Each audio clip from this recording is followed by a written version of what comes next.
Queremos, juntamente com a igreja, hoje de um modo tão especial, a igreja aqui vazia, mas queremos contemplar a face do Senhor. Já sentimos a presença dEle aqui, e é muito bom, nesse dia de Páscoa, estarmos celebrando de uma maneira tão diferente, Jesus em tua presença. Nos reunimos, nós aqui, você em sua casa, onde você estiver, contemplando a face do Senhor.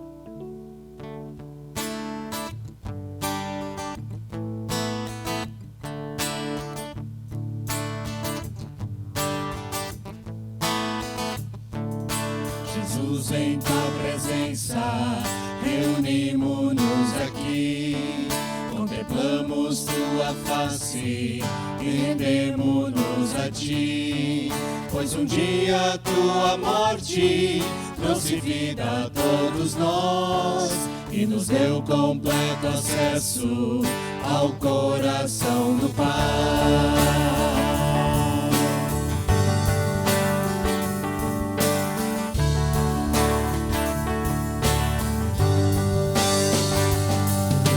Jesus, em tua presença, reunimos-nos aqui, contemplamos tua face e rendemos-nos a ti, pois um dia tua morte trouxe vida a todos nós e nos deu completo acesso ao coração do Pai.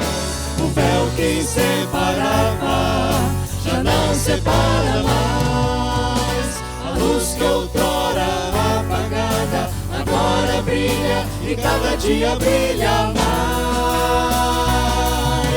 só pra te adorar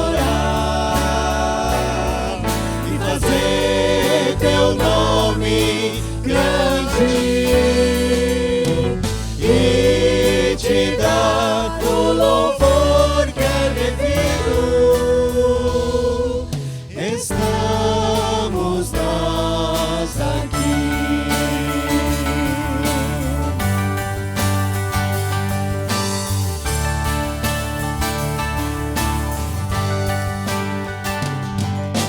Jesus, em tua presença, reunimos-nos aqui, contemplamos tua face e rendemos-nos a ti, pois um dia tua morte trouxe vida a todos nós e nos deu completo acesso ao coração do Pai. O véu que separava já não separa mais, a luz que outrora apagada agora brilha e cada dia brilha mais, só pra te adorar e fazer teu nome grande e te dar o louvor que é devido. Estamos nós aqui. O véu que separava já não separa mais, a luz que outrora apagada agora brilha e cada dia brilha mais, só pra te adorar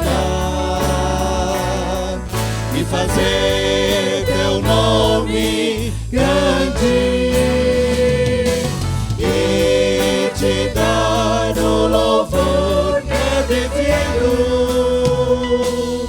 Estamos nós aqui, estamos nós aqui.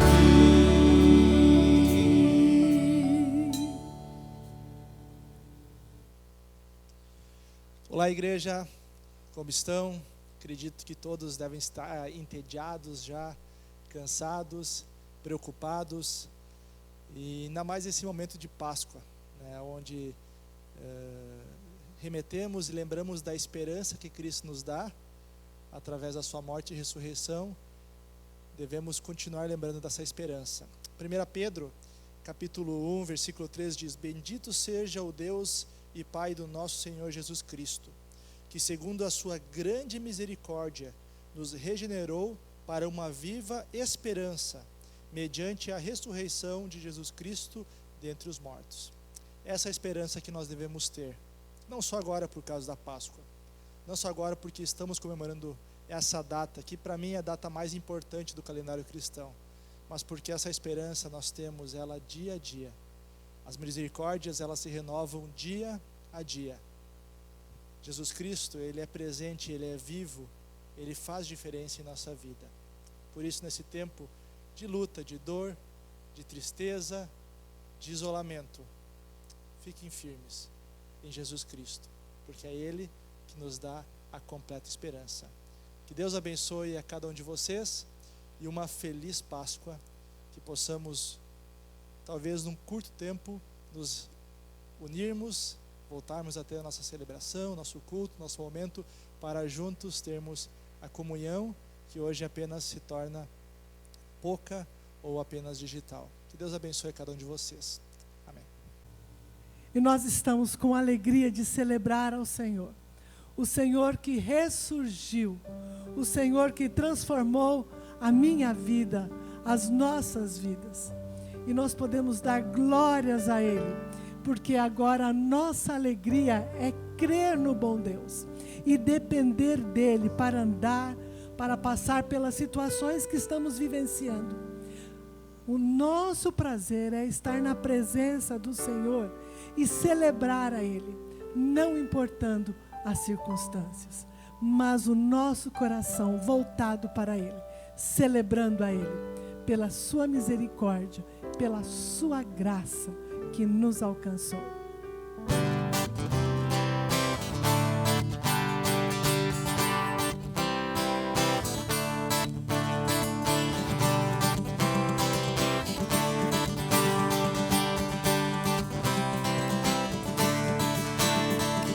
Minha alegria é crer no bom Deus e sempre com Ele andar. Eu vivo pra Cristo, Ele vive em mim e sinto esse amor singular. Só Deus conhece meu triste passado, vergonha e dor já passei, mas o meu pecado Jesus já limpou, quando a Ele eu clamei. Quero a Deus cantar, celebrai ao Senhor, celebrai ao Senhor, celebrai ao Senhor, Ele é bom. Celebrai ao Senhor, celebrai ao Senhor, celebrai ao Senhor, Ele é bom. A minha alegria é crer no bom Deus e sempre com Ele andar. Eu vivo pra Cristo, Ele vive em mim e sinto esse amor singular. Só Deus conhece meu triste passado, vergonha e dor já passei, mas o meu pecado Jesus já limpou, quando a Ele eu clamei. Quero a Deus cantar, celebrai ao Senhor, celebrai ao Senhor, celebrai ao Senhor, Ele é bom. Celebrai ao Senhor, celebrai ao Senhor, celebrai ao Senhor, Ele é bom. Sou grato pois sinto seu grande amor, sou grato por seu perdão. A minha esperança está no Senhor, Deus vive em meu coração. Sou grato pois sinto seu grande amor, sou grato por seu perdão. A minha esperança está no Senhor, Deus vive em meu coração.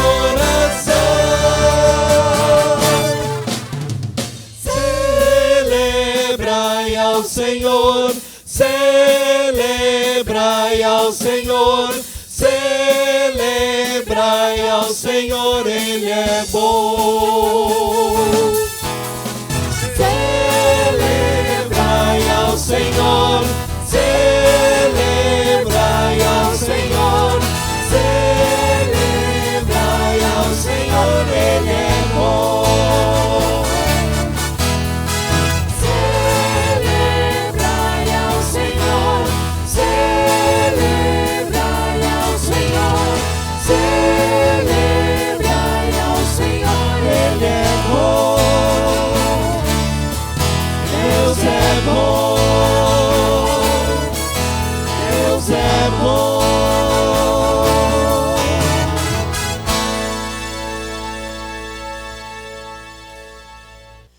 Olá, igreja, queria desejar uma abençoada Páscoa, muito embora diferente nesse ano, mas Páscoa traz a ideia de libertação. Eu gosto muito de lembrar que João 8,32 nos diz: conhecereis a verdade e a verdade vos libertará. E a liberdade que nós temos a partir de Jesus, através da Páscoa e a partir da Páscoa e do novo significado que Jesus traz para as nossas vidas, precisa ser lembrada nesse tempo, que você e sua família possam juntos lembrar que em Jesus nós temos a liberdade dos nossos pecados e podemos viver a vida de forma abundante.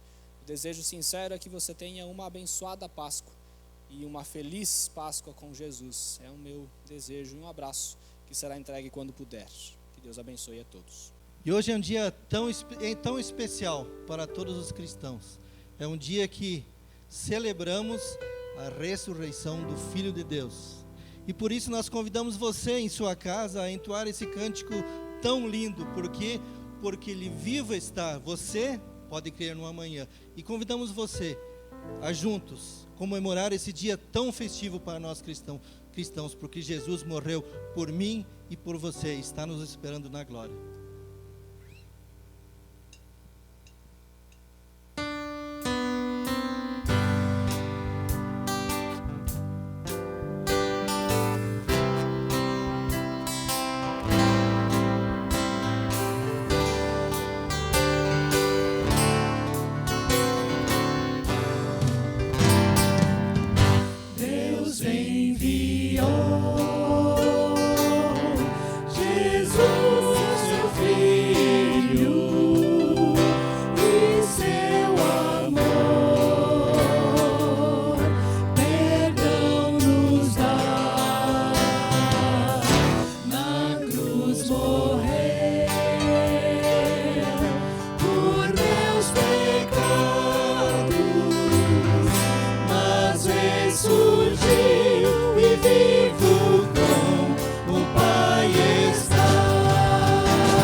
Pois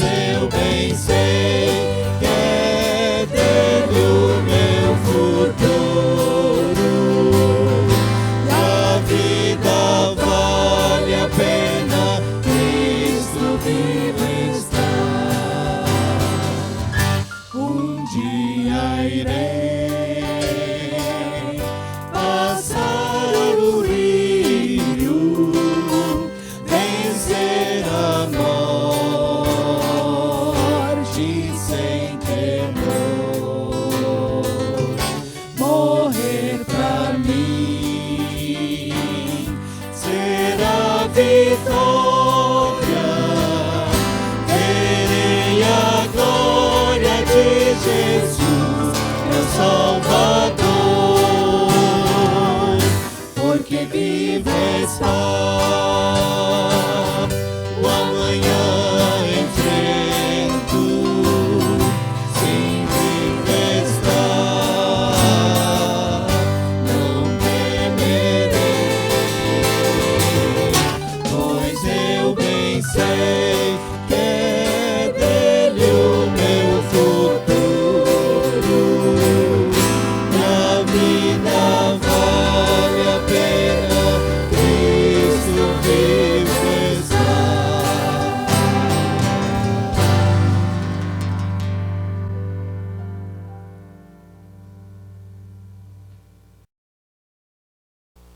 Já tivemos a saudação em nome dos outros pastores também, desejando uma abençoada Páscoa. Uma Páscoa diferente, sem dúvida, de todas as outras que nós já celebramos, porque de alguma forma é uma Páscoa celebrada em família. E eu quero também trazer uma palavra além da saudação. Desejo da bênção de Deus para todas as famílias que hão de ouvir e ver este culto que estamos gravando para abençoar, para inspirar a sua vida. Nós desejamos também trazer uma palavra desta ocasião. Eu creio que vai chamar a sua atenção, vai inspirar a sua vida. E nós queremos que você possa acompanhar-nos nesse tempo que desejamos seja muito, muito especial para a vida de cada um que ama o Senhor e daqueles que estão aprendendo a amar ao Senhor de forma tão especial. A pergunta que eu quero deixar para todos nós é uma pergunta talvez meio estranha nesta Páscoa, mas a Páscoa ela envolve todos os fatos antes, que vem antes e também este momento especial em que nós celebramos o domingo da Páscoa. Mas a pergunta é: quem sofreu mais, o pai ou o filho? Primeiro eu quero trazer à nossa memória alguns detalhes que vão se somar ao assunto desse título. O maior milagre que possamos presenciar não é ver o cego voltar a ver, não é a cura de doenças terríveis muitas vezes. O maior milagre é a transformação de uma pessoa por Jesus. Eu creio nisso. Eu creio, no entanto, que não temos ideia exata do que esta graça, esta misericórdia de Deus por nós, a nossa salvação custou para Deus. Nós não fazemos ideia. Os fenômenos psicológicos que ocorreram nos bastidores da cruz talvez sejam tão importantes como os que estão descritos na Bíblia, que sem dúvida seriam ou são suficientes, mas os bastidores indicam que pela primeira vez na história, um pai viu o seu filho morrendo e não fez nada para impedir. Esta é a impressão que nós temos. Não temos conhecimento que um pai, principalmente um pai amoroso, um pai que tem uma sensibilidade e um amor, reagiu como Deus reagiu. Nós podemos entender que ele podia evitar o que ele estava vendo o seu filho passar. Por que ele não protegeu o seu filho? Simplesmente porque amava você, amou a mim, amou a humanidade de tal maneira. É porque ele queria você e eu juntos em sua família. E ele abandonou Jesus no vale mais cruel da violência, mas isso não perturba, será que não perturba você? Deus ter abandonado Jesus naquela situação. Qual foi a proposta de Deus? A questão é: quem sofreu mais, o pai ou o filho? E aí nós olhamos, ou podemos imaginar na psicologia, ao menos tentando aplicar isso um pouquinho, que a super memória de Deus é que não pode abandonar a Deus. Imagine que em sua poderosa memória, Deus tinha arquivado todos os atos de violência contra crianças, contra mulheres, contra idosos, todos os estupros, toda a discriminação, todas as guerras e toda forma de injustiça e crueldade que a humanidade já cometeu. E o maior problema de Deus é a sua memória. Está tudo lá, está tudo gravado.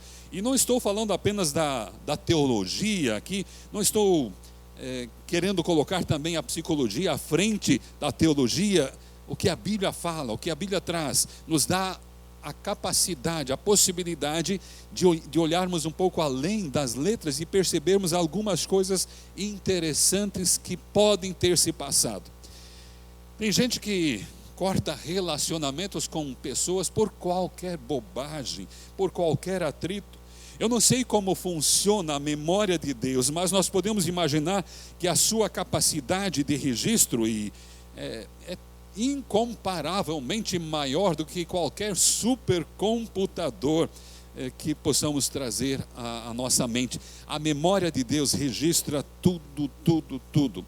E tudo que está registrado poderia ser motivo de Deus dizer: olha, por causa da maldade que você cometeu, eu não vou me importar com você, eu vou abandonar você. Você já pensou nisso? Será que Deus pode ficar livre da sua e da minha história? Em nossos computadores, nós somos livres para arquivar ou o que nós desejamos, apagar o que nós desejamos, mas na nossa memória nós não temos esta liberdade. Nós podemos imaginar que a memória de Deus é seu grande problema com a humanidade, mas Ele buscou solução para isso. E eu quero tocar rapidamente em 2 pontos interessantes para a gente ir compreendendo o que eu quero tecer em cima de um texto que nós vamos ler logo mais. As nossas janelas killers, ou seja, janelas de morte, janelas de destruição, são as nossas janelas. Nós herdamos de alguma forma essas janelas. Deus nos dá essas janelas, mas por causa do pecado elas trazem muita dificuldade. Nós temos a memória RAM, a memória, o registro automático de memória. Temos a memória MUC, a memória de uso contínuo, e a memória ME, memória existencial. Segundo Augusto Cury e muitos que trabalham nessa área da psique, nós podemos aprender de alguma forma isso. Eu quero passar rapidamente para um terceiro ponto, onde damos um passo adiante e descobrimos que Deus também coloca à nossa disposição as janelas light, as janelas paralelas, as janelas onde podemos reeditar as lembranças, podemos reeditar o filme da nossa vida, e é preciso reconstruir, é preciso permitir que essas janelas nos alcancem. E aí vamos rapidamente para um quarto ponto aqui. Jesus constrói janelas light. Venha comigo a este momento histórico que nós vamos ler e ver em Lucas capítulo 22, o verso 39 até o verso 44. Diz assim: Jesus saiu e foi, como de costume, ao Monte das Oliveiras, e os seus discípulos foram com ele, ou seja, 3 discípulos que ele convidou. Quando chegou ao lugar escolhido, Jesus disse: orem, pedindo que vocês não sejam tentados. Então se afastou a uma distância mais ou menos de 30 metros, ajoelhou-se e começou a orar, dizendo o seguinte: Pai, se queres, afasta de mim este cálice de sofrimento. Porém, que não seja feito o que eu quero, mas o que o Senhor quer. Então um anjo do céu apareceu a ele, e cheio de uma grande aflição, Jesus orava com mais força ainda, e o seu suor era como gotas de sangue caindo pelo chão. Este é o início do drama que vai nos nortear, e vamos tentar ver o seu desenrolar e queremos analisar. Cerca de 9 a 12 horas antes de ser crucificado, Jesus se encontrava naquele jardim. Eu, algum tempo atrás, mudei a minha ideia do que eu fazia, a ideia como Jesus estava ali no jardim. Alguns desenhos até mostram ou tentam retratá-lo sentado numa pedra orando, outros apenas de joelho, como a Bíblia mesmo diz, que ele se colocou de joelhos. Mas eu creio que naquela angústia, ele se prostrou no pó da terra. Havia uma cena muito mais grotesca do que nós podemos imaginar, pelo sofrimento, pela situação que Jesus entrou naquele estado. E o seu coração estava numa taquicardia, provavelmente imensa. Os seus pulmões procuravam por mais oxigênio. O vírus do meu e do teu pecado estavam afetando a vida de Jesus. Ele bebia o cálice amargo das culpas que nós lhes sobrecarregamos. E ao falar com Deus, ele estava se equipando, ele estava se preparando para suportar o insuportável. Seu estresse era tão intenso que Jesus foi a uma situação de ser uma vítima de um caso raríssimo contado pela medicina. Os capilares sanguíneos romperam e as hemácias brotavam com o seu suor. Lucas, que era médico, foi o único evangelista que menciona isso como médico. Então, para ele se tornou importante aquele detalhe, e foi importante. A angústia de Jesus, por minha causa, por tua causa, foi ao extremo. E para ele, aquela cena, para Lucas, era de grande valor, era de grande importância. Mas nem ele, e muito menos eu e você, tivemos ideia daquele fato, demos conta do que de fato estava acontecendo. Jesus, o mais tranquilo dos homens, vivenciou o mais alto patamar da ansiedade. Todas as suas células, de alguma forma podemos dizer, clamavam para escapar àquela cena, para fugir daquela cena que ele estava antevendo. Jesus estava no auge da sua fama aqui no mundo, não é mesmo? Todos diriam assim, Jesus estava famoso. Um pouco antes entrara em Jerusalém, a cidade santa, e todos o aclamavam como o Rei dos Reis, o Senhor dos Senhores. Lembra-se? O domingo antecipado, ou seja, uma semana antes, dias antes, que Jesus entrar. Nós comemoramos há uma semana atrás. Jesus estava nesse auge. Se quisesse ser herói, Jesus teria que fazer o seguinte: ele teria que esconder o seu drama, ele teria que camuflar a sua fragilidade, mas não. Chamou 3 discípulos, Pedro, Tiago e João, e teve a coragem e o desprendimento de dizer a eles o que sentia. Falou que a sua alma estava profundamente deprimida. Ele sabia que Pedro logo mais negaria tê-lo conhecido. Você lembra da cena, lembra da situação. Tiago e João o abandonariam logo em seguida. Mesmo assim, ele abriu o seu coração com eles, foi honesto, foi transparente. Jesus estava nos ensinando como agir mesmo quando pessoas nos decepcionam. E gostamos muito, sim, de repartir as glórias, de repartir as coisas boas, de compartilhar as coisas as vitórias que nós conquistamos. Mas temos dificuldade de compartilhar os nossos fracassos, de compartilhar os nossos temores e as nossas angústias, muitas vezes profundas. Jesus havia tentado ensinar aqui os seus discípulos, mais uma vez, que podiam ouvir o seu clamor ao longe. Ele estava orando e ele estava ensinando, porque os discípulos certamente podiam ouvir o clamor de Jesus diante do Pai, a uma distância de 30 metros. Pai, estou lhe falando isso, mas eu quero que a tua vontade, não a minha, seja feita. com todo direito, Jesus estava clamando: Pai, Pai, afasta de mim esse cálice, mas não seja a minha vontade, mas a tua vontade se realize, Pai. Agora a vontade de Deus estava em jogo.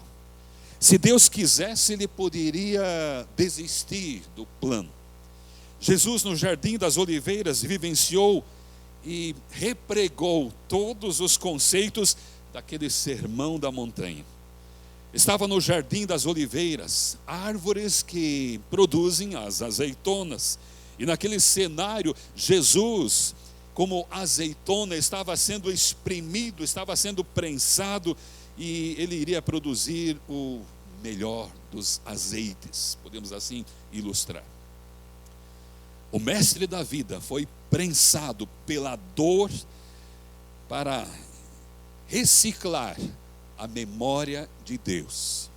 Jesus chorava, Jesus estava ofegante, ele não queria morrer, mas pediu a Deus que executasse a sua vontade em sua vida. Jesus se dispôs a ir até o fim, por minha causa, por tua causa.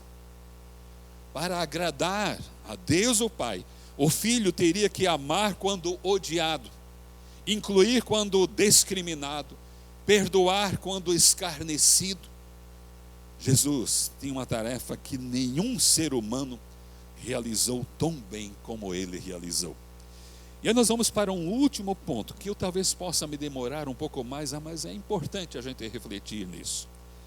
O sentimento do Pai, o sentimento de Deus.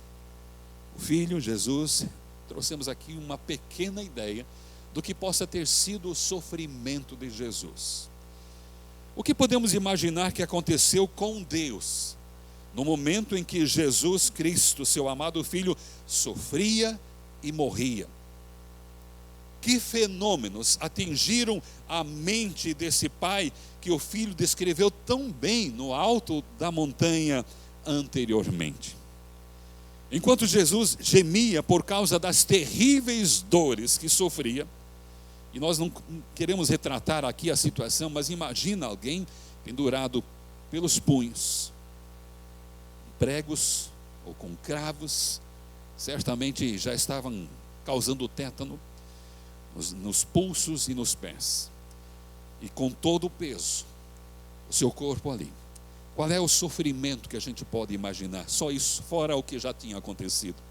E aí Deus, o Pai, vendo aquele sofrimento, vendo a situação do seu filho, um turbilhão deve ser visto como algo que conquistou a terra toda, que correu pela terra inteira, da psique de Deus, que invadiu o solo da sua memória. E nós podemos imaginar que aquele terremoto na hora da morte de Jesus foi uma pancada do punho de Deus sobre a terra, demonstrando o seu sentimento. Eu estou imaginando aqui, sem dúvida Deus não bateu desta forma, mas vamos exercitar um pouquinho essa imaginação do que Deus possa ter sentido naquela hora, vendo o seu filho morrer de forma tão injustiçada, sofrendo o que sofria, podendo intervir, tirar Jesus desse sofrimento e não fazer nada. Existe uma história acontecida com um pai que convidou o seu filho, adolescente, quase jovem, para um passeio com seu carro, numa manhã bonita, num dia bonito, e passeando pelos campos, longe de casa, aconteceu um acidente. Aquele filho ficou preso nas ferragens do carro, e o carro começava a pegar fogo. Aquele pai, tentando tirar o seu filho das ferragens, mas o filho estava preso nas ferragens. E o filho começou a pedir, a implorar: papai, papai, por favor, não me deixe aqui, me tire daqui, por favor, meu pai, não me deixe morrer aqui. Que situação aquele pai estava enfrentando. E aí, no último momento, pegando forças de onde não imaginava, aquele pai finalmente conseguiu libertar o seu filho daquela situação trágica que poderia se tornar ainda pior. O filho poderia ter morrido se o pai não tivesse tirado ele daquela cena. E eu volto à pergunta: no plano da salvação com Jesus na cruz, quem sofreu mais? O filho que morria ou o pai que assistia? O pai e o filho foram ao extremo por amor à humanidade, por amor a você, por amor a mim. E a Bíblia diz no Evangelho de João, capítulo 3, o verso 15, para que todos os que nele crescem pudessem ter vida eterna. Usando as nossas palavras e os nossos sentimentos, espero que você esteja compreendendo isso. Eu fico imaginando o desespero de Deus, no sentido da nosso pensamento humano, ver o seu filho amado se contorcendo de dor, e enquanto o filho morria fisicamente, o pai morria emocionalmente.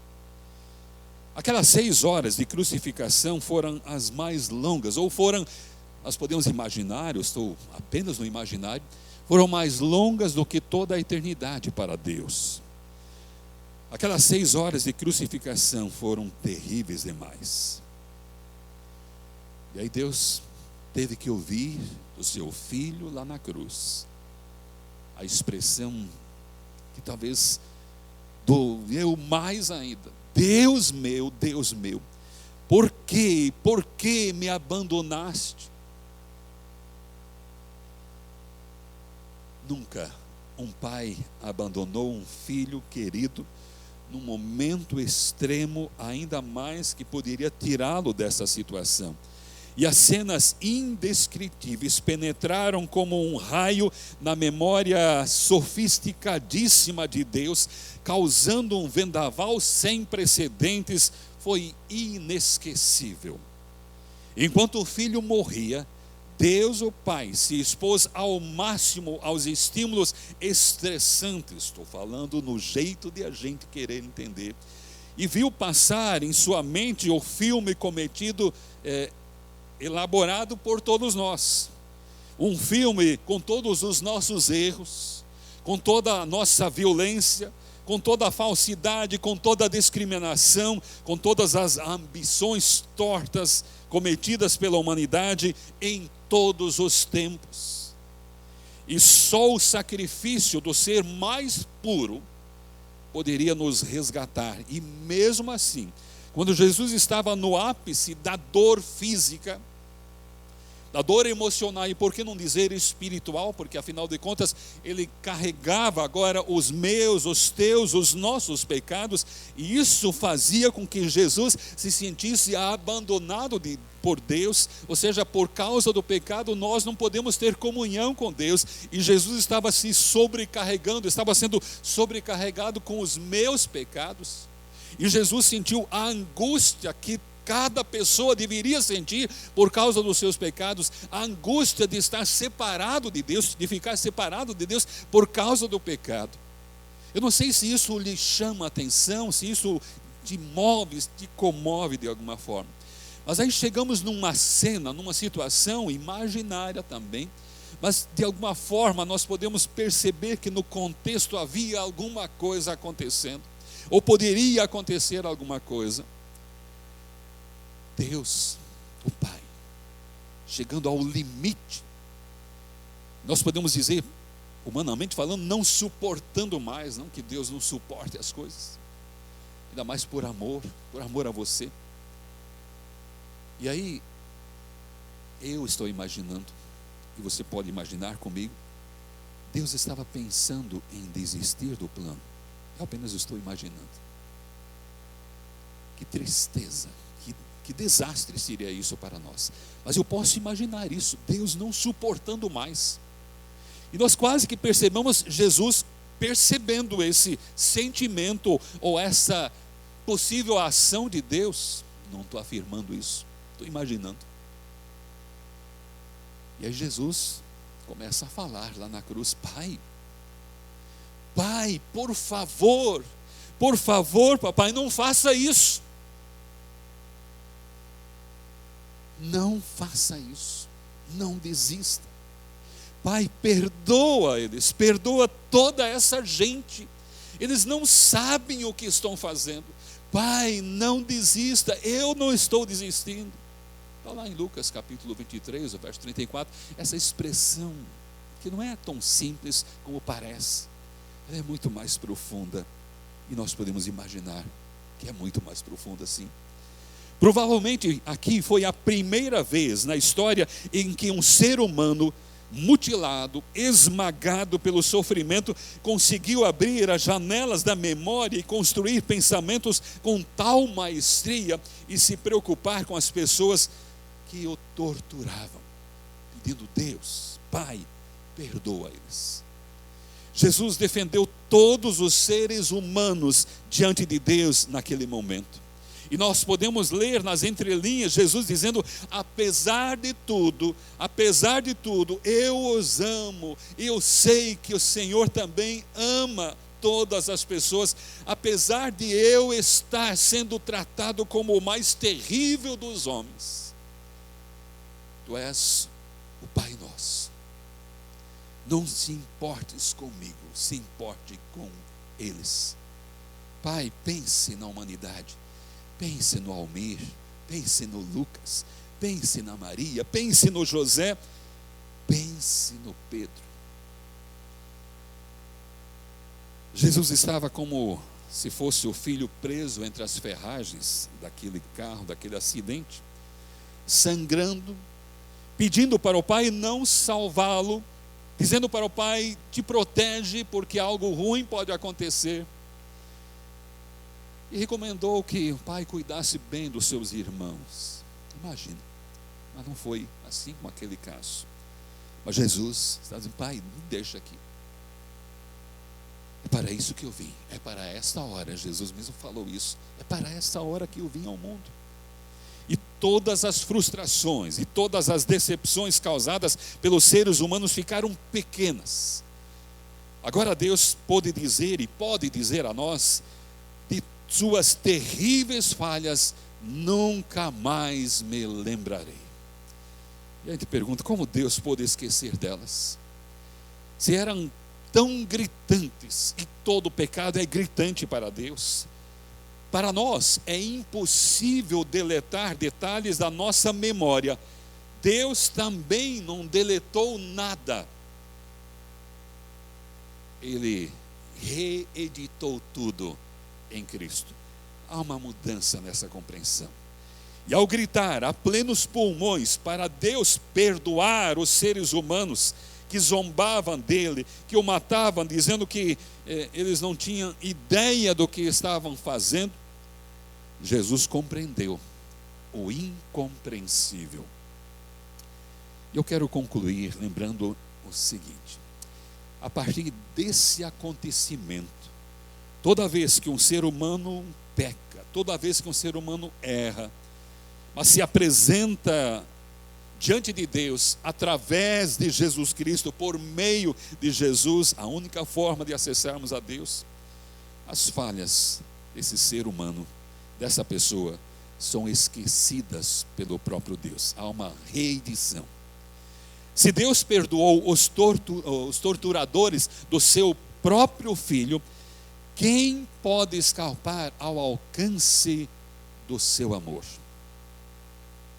O Pai e o Filho viveram o ápice da compaixão num momento em que qualquer expressão de amor parecia inimaginável. E agora? Agora chegou o domingo da Páscoa. Aleluia por isso.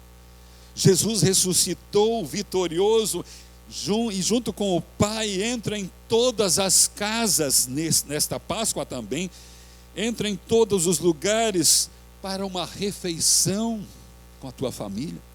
Mas não é para fazer uma refeição e sair e te abandonar. O que Jesus quer fazer é permanecer ali, é ficar com você, abraçando quem lhes deu as costas, beijando quem lhes cuspiu no rosto, amando quem o odiou. Jesus está vivo e livre para abençoar você e a sua família.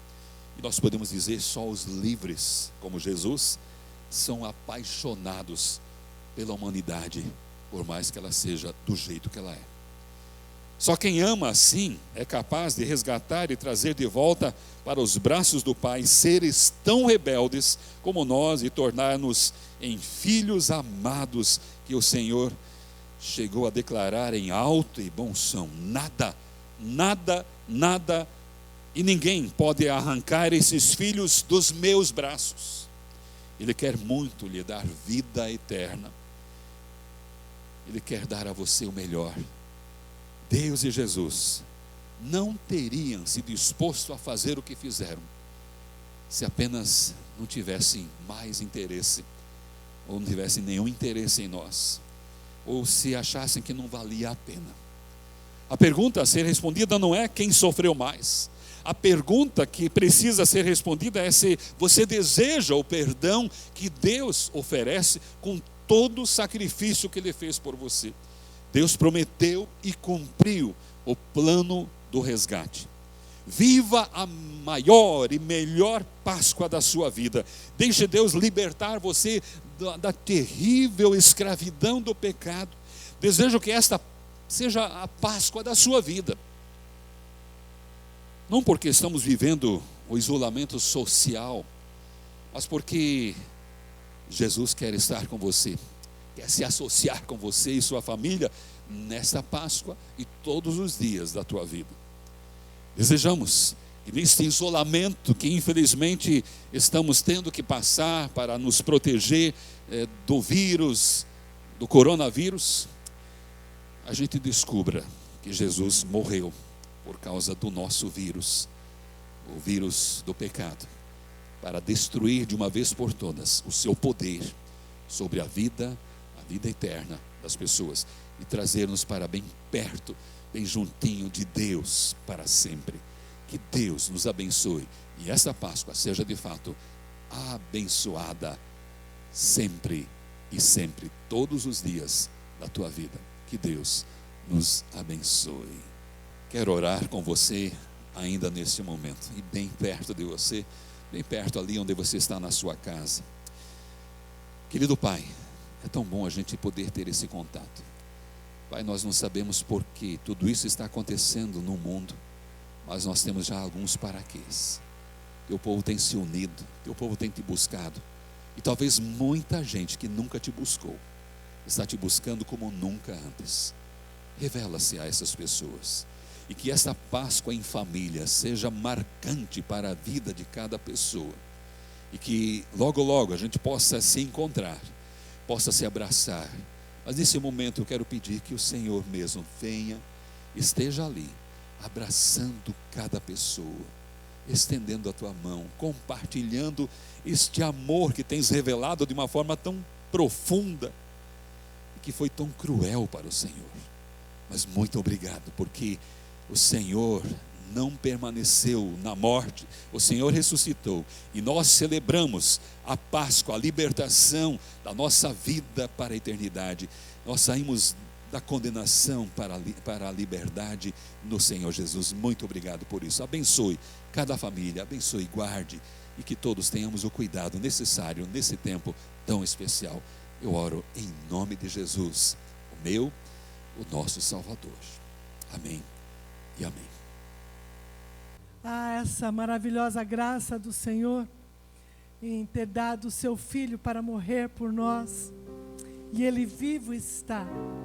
E eu posso dizer assim: maravilhosa graça, graça de Deus sem par. Como poder cantá-la? Como hei de começar? Talvez esta manhã nós pensamos assim: como nós vamos comemorar a Páscoa? Está tudo tão diferente. É só voltar o nosso olhar para o Senhor e abrir as nossas bocas e louvar a Ele. E essa Páscoa será uma bênção. A maravilhosa graça de Deus sobre as nossas vidas.